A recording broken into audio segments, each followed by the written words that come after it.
Instagram, and looks like good evening to Facebook. Got a pretty good glare on my glasses here, but hopefully that won't be too distracting. But I want to say hello to all of you out there. Looks like we've got some folks checking in already on Instagram. If anybody out there on Facebook can check in for me, that'd be good to let me know that we're doing good there. Looks like we got one person showing up on Facebook, and the numbers are climbing, so that's good. All right. Well, it's good to see some of you, even if it's virtually and I'm not actually seeing you. I'm just seeing you checking in. So, but I wanted to talk about a few things for you this evening. And again, always looking for good feedback on ways to improve the video and audio quality. I'm still using an iPhone and an iPad, but now I've got some just regular earbud microphones that are helping with some of that audio issues we've had in the past. So if you feel like reaching out and let me know what your opinions are on that, let me know. And always looking for some ways to improve that stuff. So let's go ahead and just jump right in. Don't want to take too much of our time this evening. I know we're all busy as summer is winding down and fall is here. The leaves are changing rather quickly here in the interior of Alaska. A lot of folks are out hunting right now and trying to get that last bit of stuff done. As you can see, I've got the mall here in the hangar on floats, but it's been coming in and out of the building from time to time. So with that, just some quick updates. AWOS and ASOS, we know that we really do appreciate having these weather stations around the state. We know that we need more of them, and we've been advocating for that for years, and there's been a few new ones come online in recent years, and there'll be more in the future. But one of the functions that we've been able to enjoy with this system is to be able to call a phone number and directly listen to the weather report. And that was in jeopardy within the past month. And myself and several other people got in touch with the FAA when we found out about that, explained the safety issue that is if that were to go away.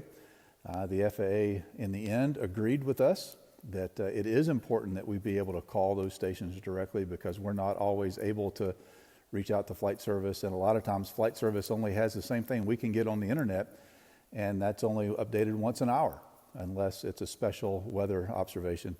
But when you call that phone number, you are listening to the same thing that you would be listening to if you were to be receiving it over your radio in the airplane. And so that is an important tool. We were able to convince the FAA to keep that, and the FAA promised that it will stay, and they are in the process of going through and figuring out what to do with a tech refresh, is what they call it, basically where they update some of the technology in some of their systems, and looking at ways to make sure that functionality stays with the new tech refresh that will happen here in a couple of 3 years. So good news there. So some more good news for us. I know a lot of people have asked about this. I've been part of a process with flight service to be able to integrate this technology for many years, and we are very close to be able to text back and forth with flight service. I know a lot of us are carrying around satellite tracking devices, whether it's a Spot or an inReach or SpiderTrax or some of the other tools that are out there. And, you know, it really would be nice to be able to text flight service and say, hey, I've made it to my destination, close my flight plan. And that's been a difficult thing to do because there's not been a way for flight service to be able to communicate back to us. And it's very important for flight service that they close the loop and be able to establish that there was a two-way communication and verify that they have done what you've asked them to do. With some updates to their system. It's actually an acronym. You know, there's acronyms for everything, but OASIS is the system that they use. Flight service has gone through the process, and myself and a couple other folks that I work closely with were part of a safety risk management panel a few weeks ago, and it was determined that there was no significant increase to risk to the national airspace system. Matter of fact, the discussion came out that it was benefit for safety. So that's a good thing.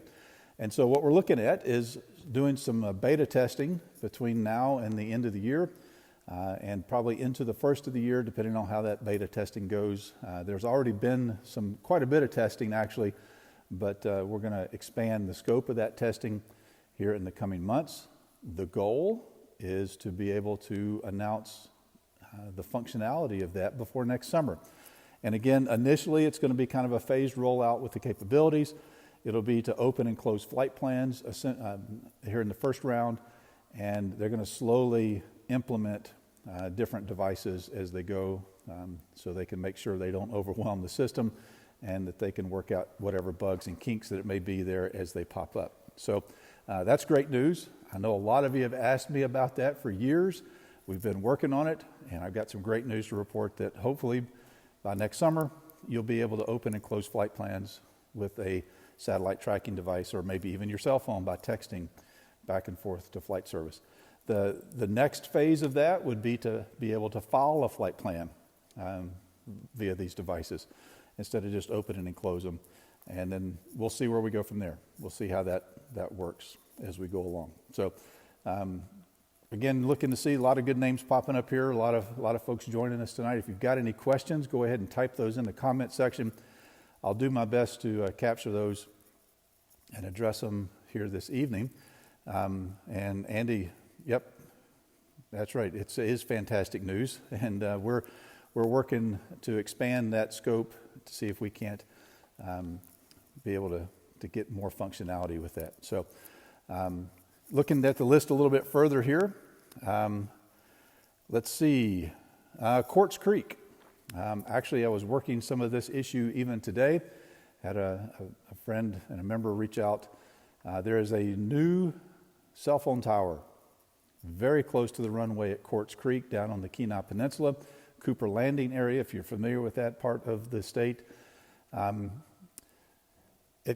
It popped up. And I'll admit that I was not aware that tower was going to be there. There is a place on the FAA's website, buried amongst a bunch of other stuff, that you can go in and look at applications for a determination of no hazard, is what the FAA calls it. But there are a couple of hundred of those a month here just in Alaska, and so it's really hard to keep on top of those things. And I rely on you, our membership, to keep me in the loop about this stuff, but we didn't find out about this one until the tower was already being constructed. And it is pretty close to the runway at Quartz Creek. That is not a lit airport. There's not much traffic on it in the wintertime because it's not plowed. But there's a lot of activity on it this time of year, and we are getting dark at night again. And the FAA determined that it was not a hazard to IFR navigation.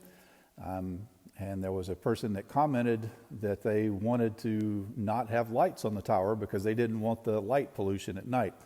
The FAA disagreed with that, which I'm glad to say. I understand not wanting to have a flashing light in your bedroom window, but the FAA said that no, we need to have a light on that tower. But they are still in construction phase of that, and there is not a light on that tower as of this afternoon. So we are also working to make sure that it will be charted, that it will be on the sectional charts, so you'll at least know that it's there, and that the Airport Facilities Directory or the Salmon Book, the Alaska Supplement, will have information about that tower as well. So again, while the FAA did review the application and they did issue a determination of no hazard, what they mean to that is it is not a hazard to IFR navigation, and that VFR navigation is a much harder thing for the FAA to protect when it comes to that. So, and yes, Arnie, it is painted red and white, and it is difficult, Mark, to comprehend that they would put a tower so close to a runway like that. So be aware that it's there. Do me a favor. I'm just one person, and this is a part-time job. This is not full-time, even though I do put in full-time hours most weeks doing advocacy for the Alaska Airmen. I rely on you, our membership, and the public to keep me informed about issues like this early enough that we can actually get involved in the process early on so we can do something about this instead of be reactionary. It's much more effective to be proactive than reactive with this. So do me a favor. Let me know when you hear about anything like this in the future. So appreciate that. All right, just going down my list, and it's in no particular order. It was just the way that I had things written down to remind myself to talk about tonight. But next Wednesday on the 22nd, look for some more information to be coming out on our social media outlets, possibly even an email out to the membership. For several years now, I shouldn't say several, for a couple of years at least, I've been working with NASA at the Armstrong Research Center to try to transfer some technology. What's one of the things NASA tries really hard to do is, there's a lot of really cool things that NASA develops, and they want to see how they can transfer that technology into the public hands to benefit the good of everybody.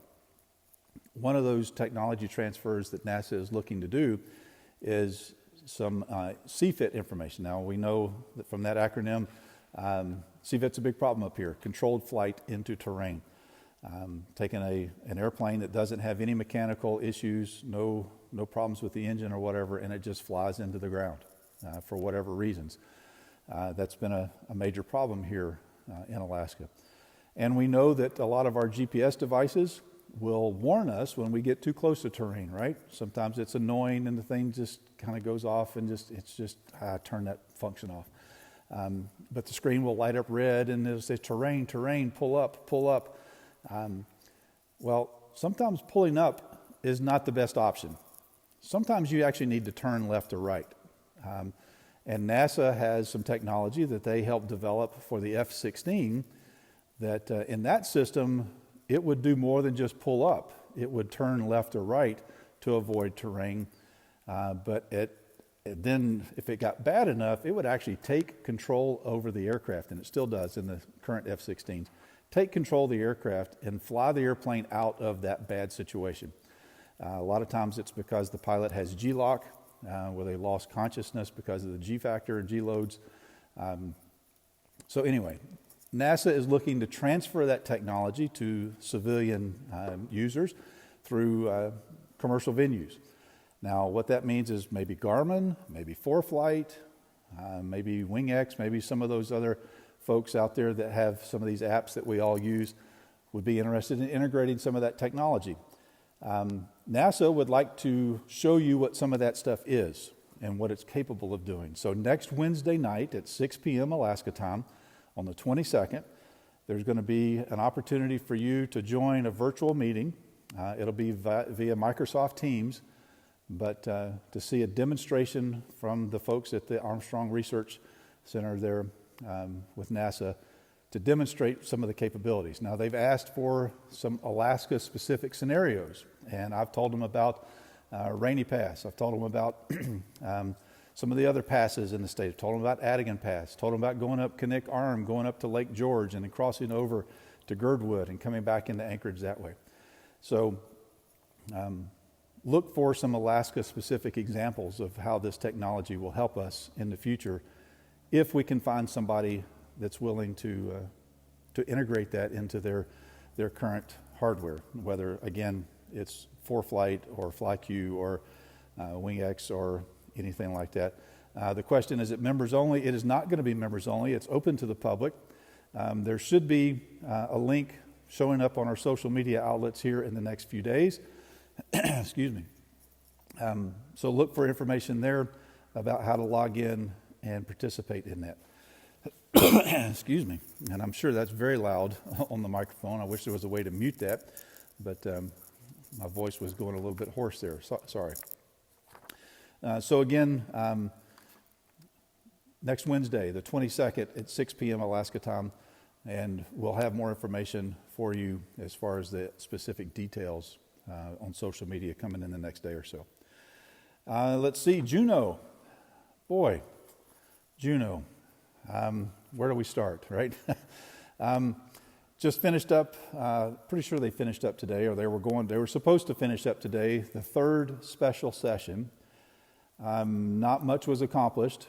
There's rumors of possibly a fourth special session. But one of the things that did happen was there was a bill introduced to increase fuel taxes. There was not an aviation component to that bill. I've been watching that bill pretty closely, and so far it is kind of stalled out in committee. My guess is they will pick it back up probably in the regular session after the first of the year. I doubt they'll look at it at a fourth special session if they do have one, unless the governor includes that information in the fourth special session. So just to let you know that it is out there.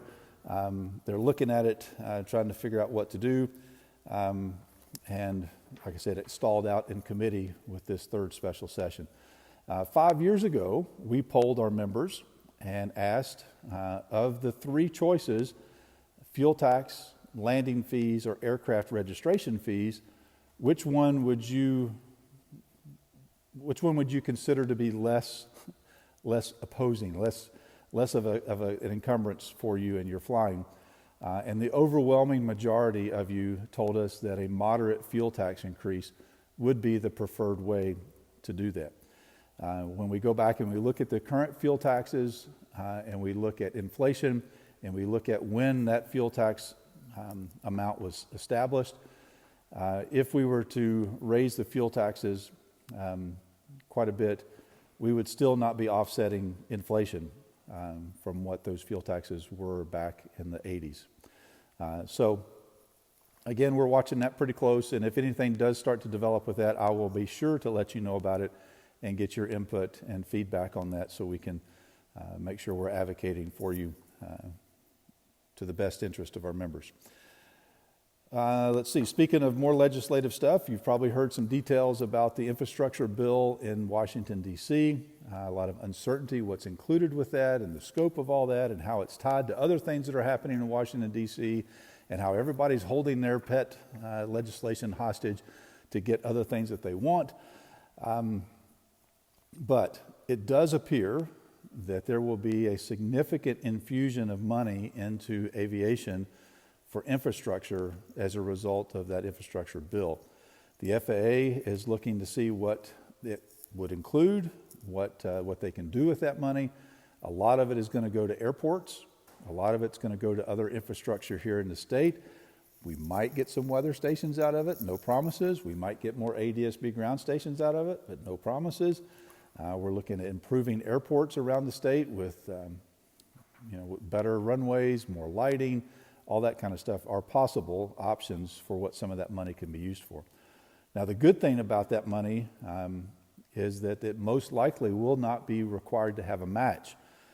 Traditionally, there is a match that has to be supplied by the airport sponsor.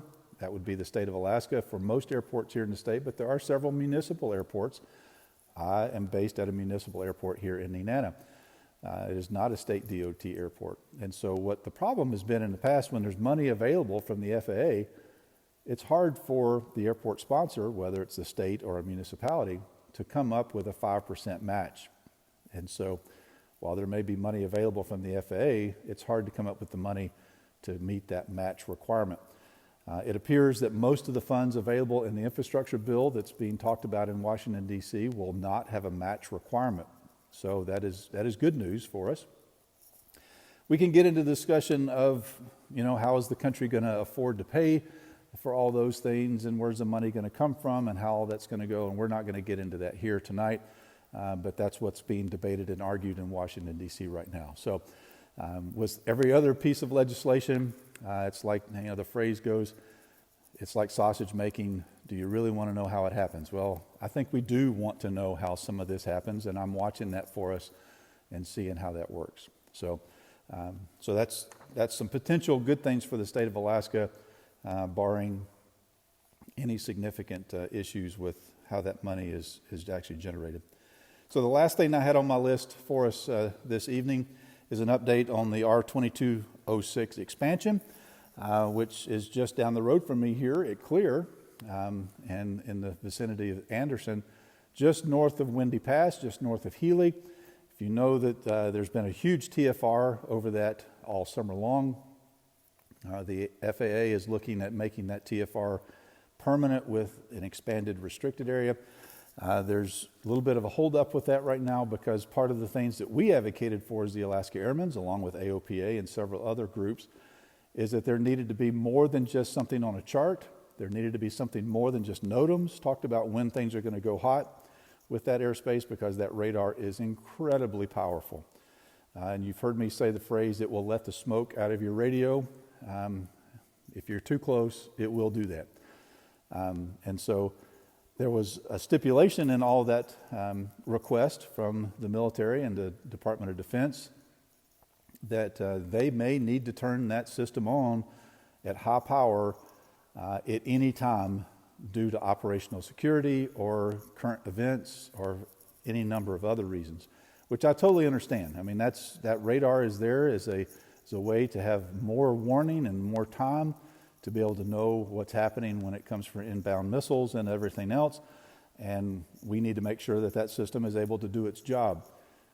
With that, though, we need to know when that radar goes hot so we can make sure we're not in the area when it does, because we don't want to have that safety issue of radios and other electronics in airplanes, like electronic ignition on some aircraft, your navigation equipment, all that kind of stuff can be impacted by that.